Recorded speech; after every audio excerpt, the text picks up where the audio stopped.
तो क्या हाल चाल है सबके भैया। आज मैं बात करने जा रहा हूँ मार्वल के कुछ नो लॉजिक और मिस्टेक वाले सीन्स के बारे में। मगर क्यों? क्योंकि आप में से बहुत सारे लोग कहते हैं कि भाई आप तो बॉलीवुड के पीछे पड़ गए, तो कभी मार्वल और डीसी के ऊपर भी तो वीडियो बना लो। तो लो भाई, आज मैंने बड़ी मुश्किल से ढूंढ ढांड के जितना मेरे हाथ लगा उतने की मैंने वीडियो बना दी है, क्योंकि गलती तो कभी कभी भगवान से भी हो जाती है। तो ये मार्वल और डीसी कौन सी खेत की मूली है? सही बात है। तो चलो भाई, बिना के देरी वीडियो करते हैं स्टार्ट और इनके कुछ बिना लॉजिक वाले और घटिया वीएफएक्स वाले सीन देखते हैं। जैसे कि आप सबको पता है कि थोर का थोड़ा इतना भारी है कि इसको कोई भी नहीं उठा सकता। यह है थोड़ा इतना भारी है कि इसको आयरन मैन नहीं उठा पाया, इसको हल्क नहीं उठा पाया।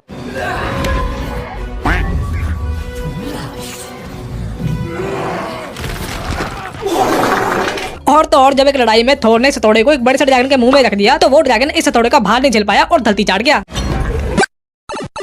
पर इन सभी चीजों से ताकतवर एक चीज है जो कि थोर के हथौड़े को बड़े आराम से उठा सकती है।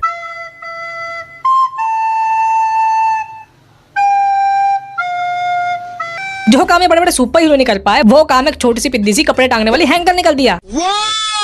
अब बहुत सारे लोगों को ये लॉजिक समझ में नहीं आया होगा और समझ आएगा भी कैसे, क्योंकि मूवी वालों ने दर्शकों को कभी बताया ही नहीं कि ये हथौड़ा चाहे हल्का हो या भारी, इसे जान प्राण वाला इंसान, जानवर या भगवान तक नहीं उठा सकता और बिना जान वाली कोई भी चीज इसका भार सह सकती है, फिर भले ही वो एक छोटी सी सुई क्यों ना हो। जैसे कि हम सबको पता है कि थॉर गॉड ऑफ थंडर यानी कि बिजली का देवता है। पर क्या हो अगर मैं कहूँ कि यह बंदा जिस बिजली से लोगों को झटके देता है उसी बिजली से इसको खुद को भी झटके लगते हैं।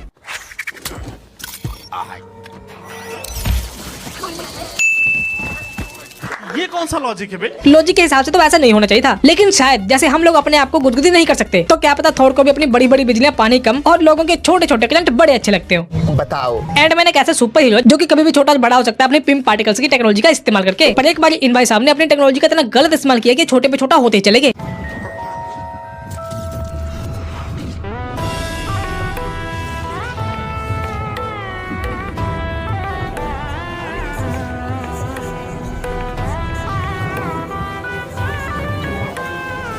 इतने छोटे ये भाई साहब हो गए हैं, लेकिन अब ये बताओ कि ये बचेंगे कैसे? क्यों? अरे क्योंकि एडमैन तो छोटा होते होते ऑक्सीजन के मॉलिक्यूल से भी छोटा हो गया। जब ये भाई साहब ऑक्सीजन से भी छोटे हो गए हैं तो ये अपनी नाक से ऑक्सीजन को खींचेंगे कैसे? बात तो सही है। पर मार्वल ने इस सीन में लॉजिक और साइंस को नहीं लगाया और किसी न किसी जुगाड़ से एडमैन को बाहर निकाल लिया। Well done. इसी मूवी में हम देखते हैं कि एक डॉक्टर है जो कि डब्बे में छोटी छोटी कार्ड्स को लेकर घूमता है और जो भी कार्ड उसे चाहिए होती है वो पिम पार्टिकल टेक्नोलॉजी का इस्तेमाल करके उसको बड़ा करता है और उसमें बैठ के उसको चलाता है।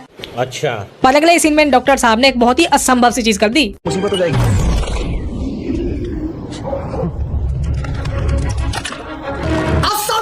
चलो एक बार को मान लेते हैं कि ऐसा हो सकता है, पर इस बड़ी सी बिल्डिंग में हैंडल और चक्के किसने फिट किए? पता नहीं। क्या पता ये काम तब किया गया हो जब ये बिल्डिंग छोटी थी। लेकिन डॉक्टर ने तो बटन दबा के इस बिल्डिंग को छोटा कर दिया, लेकिन इस बिल्डिंग के बिजली का कनेक्शन, पानी का कनेक्शन, वायरिंग, पाइपिंग कहाँ गई? क्या इस बिल्डिंग में ये सब चीजें नहीं थी? और अगर थी तो जब ये बिल्डिंग छोटी हुई तो उनका क्या हुआ? ये राज भी उसी के साथ चला गया। कुछ एक्टर्स इतनी घटिया एक्टिंग करते हैं कि वो बात पे ओवर एक्टिंग कर देते हैं, पर कभी कभी कुछ साइड एक्टर्स इतनी घटिया एक्टिंग कर देते हैं ना भाई कि आपके दिल और दिमाग को दिल से बुरा लगता है भाई। बुरा लगता है भाई। अब जैसे कि इस सीन में डॉक्टर स्ट्रेंज किसी से बात कर रहा है पर पीछे बैठी है दादी अम्मा एक्टिंग के नाम पे पता नहीं किससे बातें कर रही हैं। ना तो इनके साथ कोई बैठा है ना ही खड़ा है, लेकिन फिर भी लगी हुई है। ये क्या हो रहा है? अरे ये क्या हो रहा है भाई? पर ये तो कुछ भी नहीं, अपनी कला का शानदार प्रदर्शन करते हुए इन दादी अम्मा ने आगे पीछे ऊपर नीचे दाएं बाएं देखना चालू कर दिया और इन दादी अम्मा ने बेवजह ही इधर उधर इतना देखा जितना देखा जा सकता था, लेकिन फिर भी दो आंखों से कितना देखा जा सकता था। नहीं, मैं इन दादी अम्मा से ये पूछना चाहता हूँ कि एक्टिंग के नाम पे ऊपर क्या देख रही हैं? कहीं आप ये तो नहीं देख रही कि आपको लेने के लिए यमराज तो नहीं आ रहे? डायरेक्टर ने इनको स्पेशल इंस्ट्रक्शन दी थी कि जिधर मर्जी देखना लेकिन कैमरे की तरफ मत देखना, पर फिर भी ये दादी अम्मा मानी नहीं और कैमरे में देखती रही। लेकिन मूवी के डायरेक्टर और राइटर ने ये बात नोटिस ही नहीं की कि ये अम्मा तो एक्टिंग की बादशाह हो कसम से।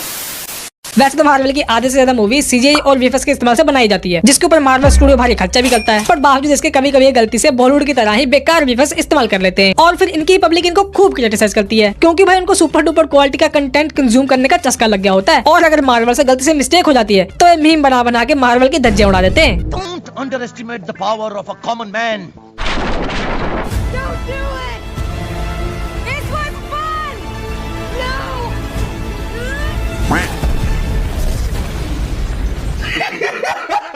आप मानोगे नहीं कि ब्लैक विडो की ये मूवी 228 मिलियन डॉलर यानी कि इंडिया के 2400 करोड़ रुपए में बनी है। पर इस सीन में ये जो उड़ता हुआ काला धुआं और ये ब्लास्ट हुआ है ना, इसकी क्वालिटी तो भोजपुरी मूवी से भी घटिया थी।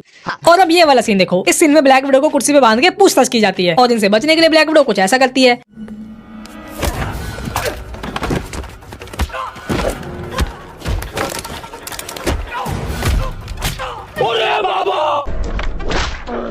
देखा आपने लापरवाही का नतीजा। ना तो इस बंदे के मुंह पे कुर्सी की पीठ लगी है और ना ही ब्लैक विडो का सिर। इसको तो लगा है ब्लैक विडो के बालों की हवा का झोंका, और ये झोंका इस गुंडे को इतनी तेज लगा कि इससे गया न रोका।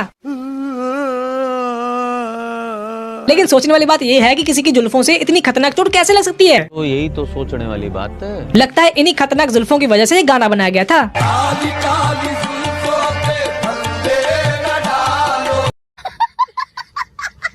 और इस सीन में शैंक्ची और गुंडे की फाइट चल रही होती है, पर गुंडा अपनी तेजधारी तलवार को अंधाधुंध चला के सब कुछ काट रहा होता है, और इसी बीच कुछ ऐसा हो जाता है जिसको आप अपनी तेज निगाहों से देख भी ना पाएं।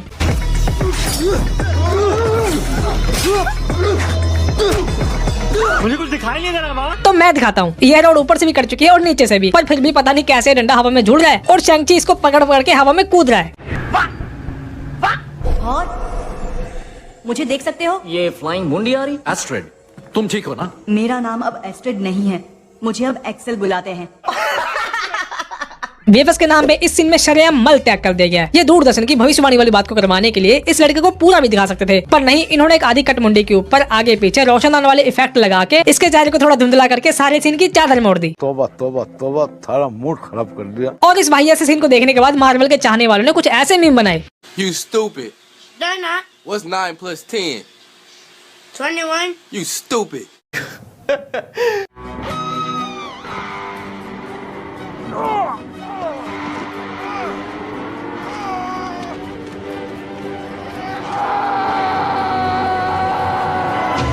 ये क्या है? ऐसा लग रहा है कि डॉक्टर स्ट्रेंज की तीसरी आंख वाला इफेक्ट वीडियो एडिटर से कंप्यूटर पे नहीं बनाया, बल्कि किसी सस्ते मोबाइल के सस्ते से ऐप से बनाया है। अवेंजर्स मूवी में एक ऐसा सीन है जिसमें आयरन मैन अपनी गाड़ी लेके आता है कैप्टन अमेरिका को मिलने के लिए, लेकिन जैसे कि आप देख सकते हैं कि यहाँ तक धूप ही धूप है, पर जैसे ही एक सेकंड के लिए सीन चेंज होता है, इस चिलचिलाती धूप वाली जगह पे घनघोर घटा छा जाती है, जिससे ये पता चलता है कि ये दोनों सीन अलग अलग टाइम पे शूट किए गए हैं और एडिटर ने एडिट करते समय इसको देखा नहीं और ये मिस्टेक कर दी।